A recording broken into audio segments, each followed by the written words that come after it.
walks onto the stage slowly, no rush, like someone who has been waiting a long time to say something important and has finally decided that today is the day, stands at the center, doesn't reach for the microphone stand, doesn't adjust anything, just stands there for a moment with his hands loose at his sides, looking at the room like he's taking a full inventory of every single person in it. Then, quietly, almost to himself first, and then louder, to all of you, come back to this.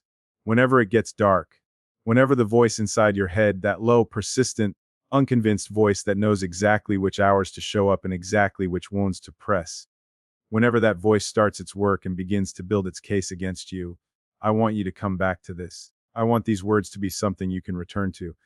Not because I have answers, not because anything I say will permanently silence the doubt, but because sometimes in the middle of the dark, what you need is not an answer. What you need is a voice, a familiar one that knew you were going to need this and sat down and wrote it for you in advance. This is that voice.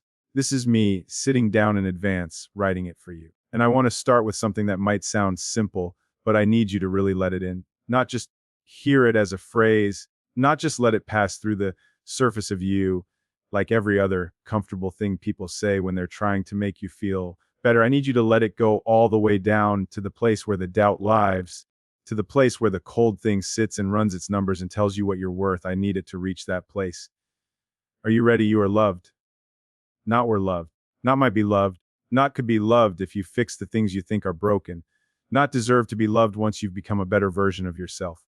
Right now, as you are, in whatever state you're in at this exact moment, the exhausted state, the uncertain state, the trying to hold it together state, the I don't know who I am anymore state, you are loved. The love is not contingent on your performance. The love is not suspended pending your improvement. The love does not have a threshold you have to cross. The love is already here, already present, already yours. I know you don't always feel it. I know there are days, maybe the day you're having right now is one of them, when the feeling of being loved is completely inaccessible, when you reach for it and find nothing, when the people who love you feel far away or absent or like figures in a world that doesn't quite overlap with the gray enclosed world you're moving through. I know that feeling. I know it in the specific, bodily way that you only know things you have personally inhabited. And I want to say to you, carefully, because this matters, the feeling of being loved and the fact of being loved are not the same thing. The feeling comes and goes. The feeling is subject to weather, to sleep, to brain chemistry, to the specific accumulated weight of whatever you've been carrying. The feeling is unreliable. The fact is not. The fact is, you are loved. And that fact does not require your feeling it to be true. It is true in the dark. It is true when you can't feel it. It is true on the worst days, in the worst hours, in the moments when the case against your own worth seems most airtight and most convincing. It is still true. It was true before you woke up this morning. It will be true when you fall asleep tonight. It is not something you earn on the good days and lose on the bad ones. It is simply, permanently, stubbornly true. I want to talk about doubt, because I think we treat doubt as the enemy, as the thing to be defeated, overcome, silenced, and I've come to believe that's the wrong relationship to have with it. Doubt is not your enemy. Doubt is just a question that doesn't trust its own answer yet, and questions deserve to be taken seriously. Questions deserve to be engaged, not dismissed. The problem is not that you doubt. The problem is what you do with the doubt. Whether you let it ask its question and then gently, firmly, with evidence, answer it, or whether you let it ask its question and then, in the absence of an answer you can feel, you let it conclude that the worst thing it suspected must be true. Doubt says, am I loved? And in the moments when love doesn't feel accessible, when the evidence isn't right there in front of you, when you're alone and it's quiet and the question has the whole room to itself, doubt fills the silence with its own answer. And its answer is a probably not. Not really. Not fully. Not in the way you need. Not in the way you deserve. Look at the evidence. Look at how alone you are right now. Look at how long it's been since someone said it. Look at the last time you felt it. Look. And I need you to know that is not a verdict. That is a symptom. That is what pain does when it has access to silence. It tells stories. And the stories it tells are almost never true. They are persuasive. They are detailed. They are constructed from real materials, real memories, real absences, real moments of loneliness that are being assembled into a false conclusion. But they are not true. The conclusion that you are not loved is a story the doubt is telling with evidence it has selected carefully and context it has deliberately removed. Here is the full context someone has thought about you today. You may not know it. It may not have been communicated. but someone somewhere in the geography of your life has had you move through their mind, not as a peripheral figure, but as someone they care about, someone whose well being they quietly hope for, someone whose presence in their life they are grateful for, even if they haven't said so recently. Someone has done this today. I am certain of it.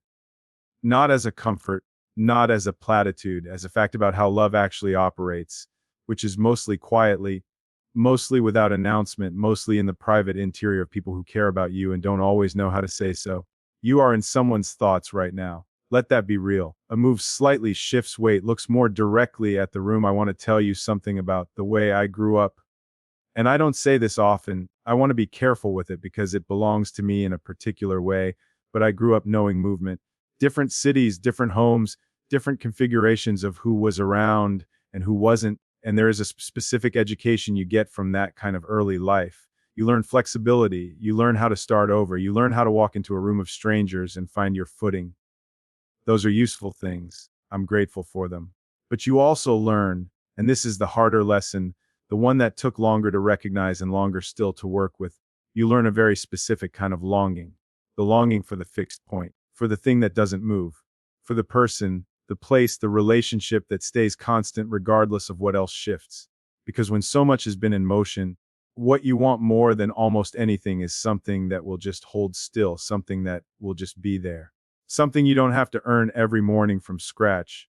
And for a long time, I didn't know how to trust stillness when I found it. I'd look at something steady, something reliable, someone who was clearly there and clearly staying, and some part of me would be waiting for it to move, would be braced for the departure, would be so accustomed to impermanence that permanence felt like it must be a mistake, like I must have misread the situation, like surely this too would shift. That's a very lonely way to live inside a love, to be held and still be waiting to be dropped. And I share this because I think a lot of you know exactly what I'm describing, not necessarily from the same circumstances, but from whatever your particular early education was, whatever taught you. And something taught most of us that the things you love leave, that the love has an expiration, that you should hold things loosely because holding them too tightly just makes the loss more violent when it comes.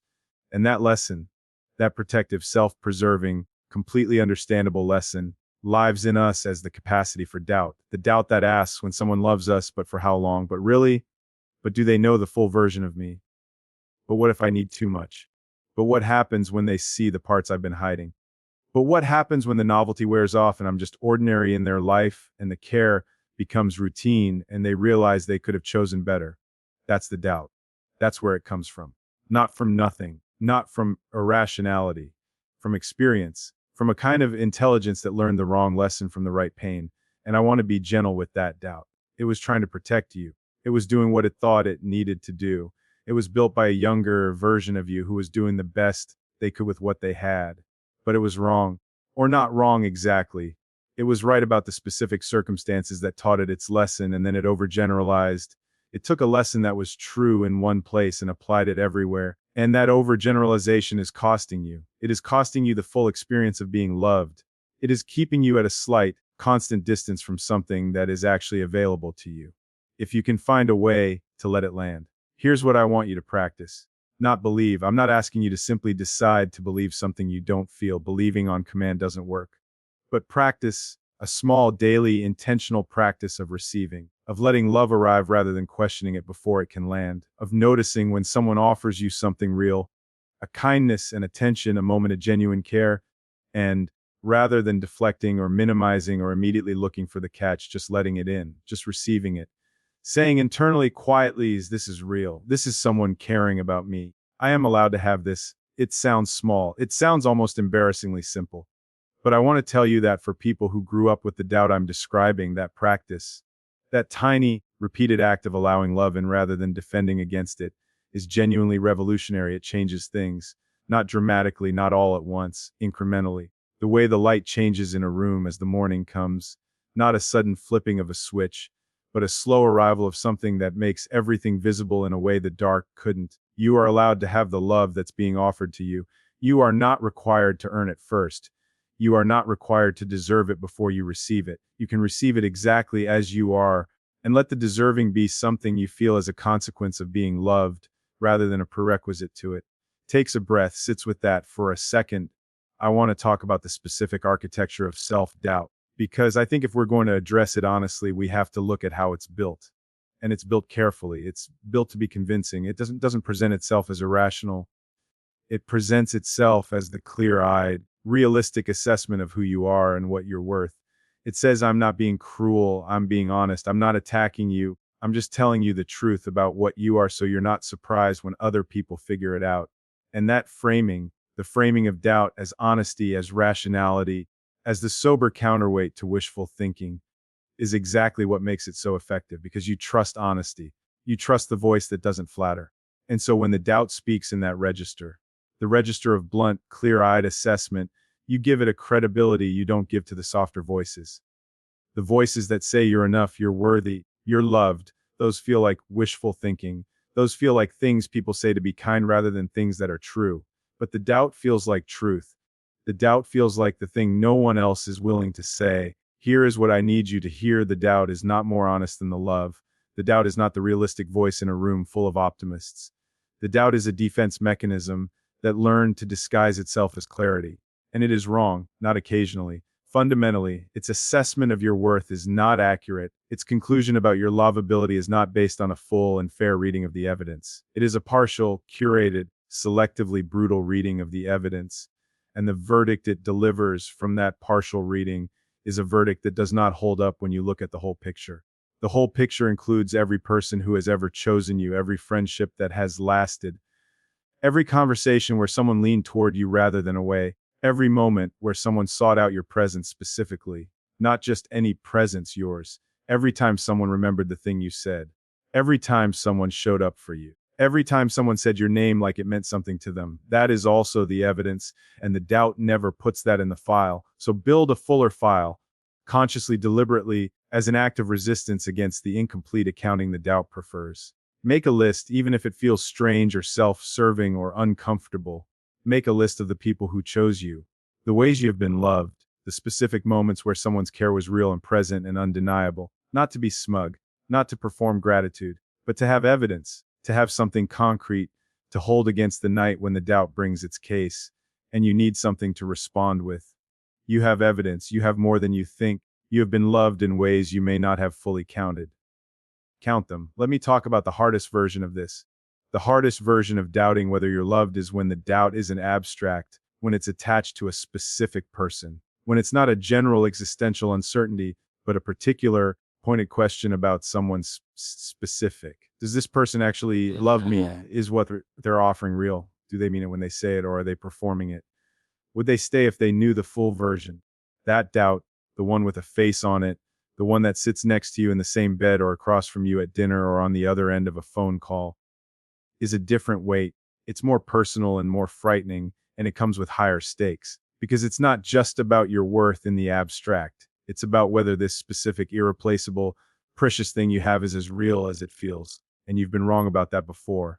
And the memory of being wrong, the memory of having believed in something that turned out to be less solid than you thought, is right there, is always right there. And it makes you question, it makes you test, it makes you sometimes sabotage, because if you break it yourself, at least the break is on your terms. I know this one. Here's what I want to say about it. As gently and as directly as I can, the fact that you were wrong before does not mean you are wrong now. The fact that love has disappointed you in the past does not mean that this love is also secretly a disappointment waiting to be revealed. The fact that someone left does not mean everyone will leave. The fact that someone said, I love you, and didn't mean then the full weight of it does not mean the person saying it to you now doesn't mean it all the way down. The past is real. The pain it left is real. And it is completely human and completely understandable that you would carry that pain into the present and let it complicate your ability to trust what you have. But I want to ask you, and I want you to really sit with the question, is it fair? Is it fair to the person in front of you who has given you no specific reason to doubt them, to make them answer for what someone else did? Is it fair to this love, which may be genuine and good and available to you completely, to hold it at the distance that the last love required at some point? Not today, maybe not this month, maybe this is years of work, and I know that. But at some point, the past has to stop voting on the present. At some point, you have to decide that the new evidence outweighs the old verdict, that the person in front of you deserves to be seen clearly, not through the filter of everyone who came before. That you deserve also to be in this love fully, not watching it from outside the glass, waiting for it to fail, missing the whole experience because you were so busy bracing for the end. You deserve to be in the love while it's here, even if it doesn't last forever. And nothing lasts forever. And knowing that is wisdom, not pessimism, you deserve to be in it, fully, present, actually there. Let yourself be there. A pauses, looks down for a second, then back up. I want to say something to the people who are loved and know it intellectually but can't feel it right now. The people who have someone, maybe several someones who have said the words and demonstrated the actions and shown up consistently and clearly chosen them, and yet somehow on certain days or in certain hours, the whole thing goes quiet and cold and you're left feeling like maybe it isn't real, or maybe you're not quite believing it, or maybe there's a you underneath the you being loved that doesn't feel the love can actually reach. I want to talk to that person because I think you're not rare. I think you are actually very common and very human and very underdiscussed. Sometimes the barrier to feeling loved is not a lack of love in your environment. Sometimes it's a barrier in you, not a flaw, a wound, a place where something happened at some point that made it hard for love to fully arrive, where the signal of being loved hits some kind of internal interference and comes through distorted or doesn't come through at all. And you stand in the middle of genuine love, surrounded by people who would do almost anything for you, and you feel inexplicably alone and uncared for. And then you feel guilty about that because you can see the love they're offering and you can't understand why you can't feel it. And the gap between what you know and what you feel is its own specific torment. That gap is not your fault. That interference is not a character flaw. It is almost certainly something old, something that got established before you had the language or the understanding to question it. A wound that taught your nervous system to treat love as unreliable, to brace against it, to receive it at partial signal rather than full. And the healing of that, the long, non-linear, sometimes exhausting work of learning to receive love at full signal, is legitimate and real and worth doing. Please do it. Please find the support you need to do it. Not because you owe it to the people who love you, not as an obligation, not as a performance of getting better, but because you deserve to feel the love that is actually there, because you deserve the full experience of being loved, not just the intellectual knowledge of it, because somewhere behind the interference is the capacity to feel it completely. And that capacity is yours. It has always been yours. It just needs a path cleared to it. You deserve to feel loved, not just to be told it, to actually feel it in your body in the warm, undeniable way that love can feel when the interference goes quiet and it just arrives. That is possible for you. I want you to know that. Whatever has happened, whatever the interference is or where it came from, the capacity to feel loved is not permanently damaged. It is waiting. It needs work and time and sometimes help. But it is not gone. It is waiting for you. A walks to the edge of the stage, closer, more intimate. Let me tell you about love that stayed. Because I think we talk too much about love that ended and not enough about love that stayed. And the staying is underrated and underexamined, and I want to spend some time with it. I've had people in my life, not many, but some, and a few is enough, who stayed, who were there in the configuration I needed them in, year after year, through the changes and the distances and the hard stretches when I wasn't easy to be close to, who didn't require me to be performing okayness in order to stay in the room with me, who kept choosing to show up not dramatically, not with announcements, just kept being there, kept reaching out, kept making it clear through the quiet consistency of their presence that I mattered to them, and that mattering didn't come with conditions. I want to tell you what that felt like, not just what it meant, but the physical, bodily, interior experience of it. It felt like ground, like suddenly having ground under you that you'd been looking for without knowing you were looking, like the relief of realizing you don't have to earn every moment, that there are people who have decided they're here and that decision is made and it doesn't require a negotiation every day. Like being able to breathe more fully than you usually do, like putting down something you'd been carrying so long you'd forgotten you were carrying it. That's what being genuinely, unconditionally, steadily love feels like when you can feel it. And it is one of the best things. It is one of the things worth living for. It is one of the things that makes the whole complicated, difficult, sometimes devastating project of being alive not just bearable, but actually and authentically wonderful. And you deserve that. You deserve to have people in your life who are ground for you, who are the steady thing, who have decided and keep deciding that you are worth showing up for. You deserve to feel that.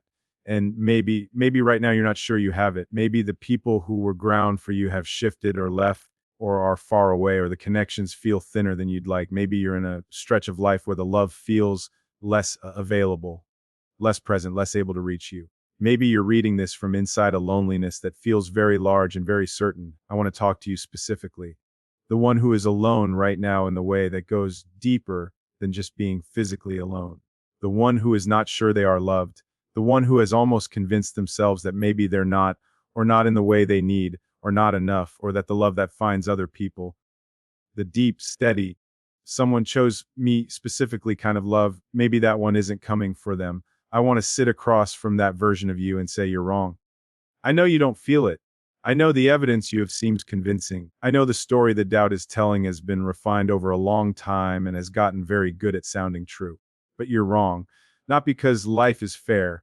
It isn't always, and I won't pretend it is. Not because love is guaranteed. It isn't, and I won't pretend it is.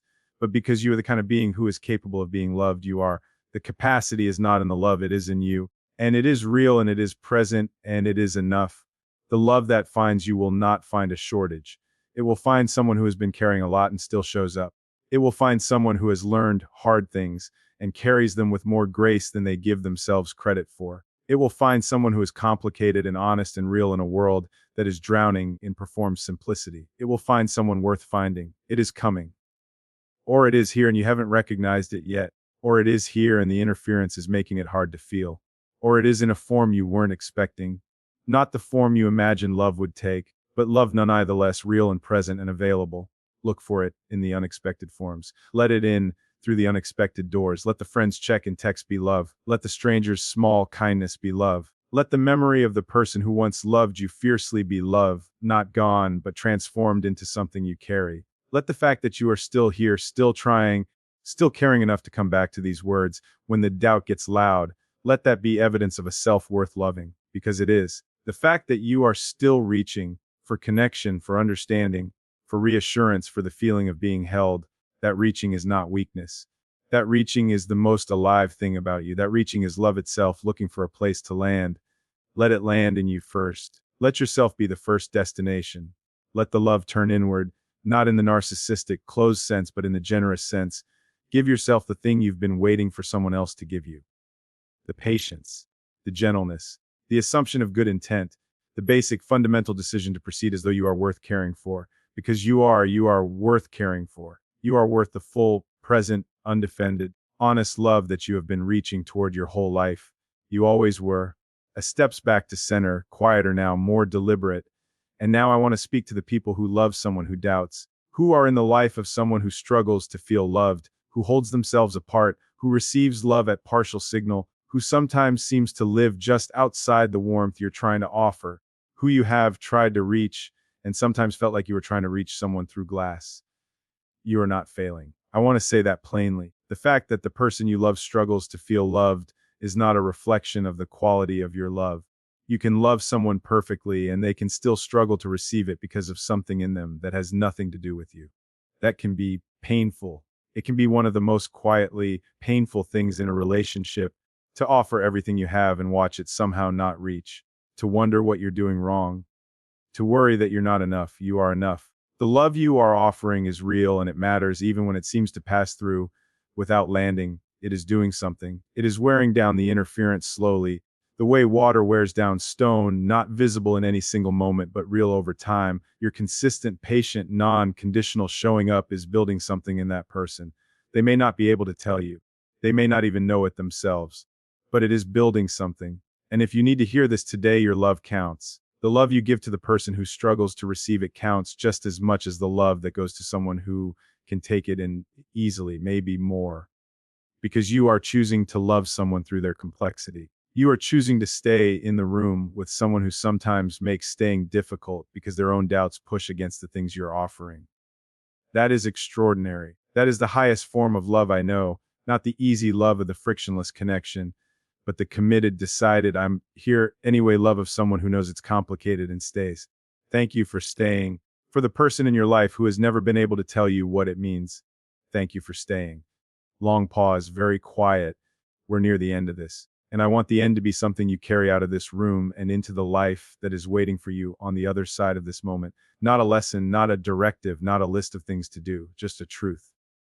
One truth, the simplest and most important one I know. You are loved, not in the watered down, technically true, but meaningless way, not in the everyone is loved by the universe sense that is too abstract to feel, in the specific human, real person way, by real people, in real moments, through real choices that they have made and keep making. You are in people's thoughts, you are in people's hearts. You are someone whose absence would leave a shape in the lives of people who know you, a specific, you shaped absence that nothing else would fill, because you are not interchangeable, you are not replaceable, you are the specific, irreducible, unrepeatable thing that is you. And that thing you just love. Come back this whenever you forget. Come back when the doubt gets loud. Come back at 3 in the morning when the case against your worth seems airtight. Come back on the hard days. Come back when you've moved through something heavy and you're tired and the world feels gray and the question rises in you again.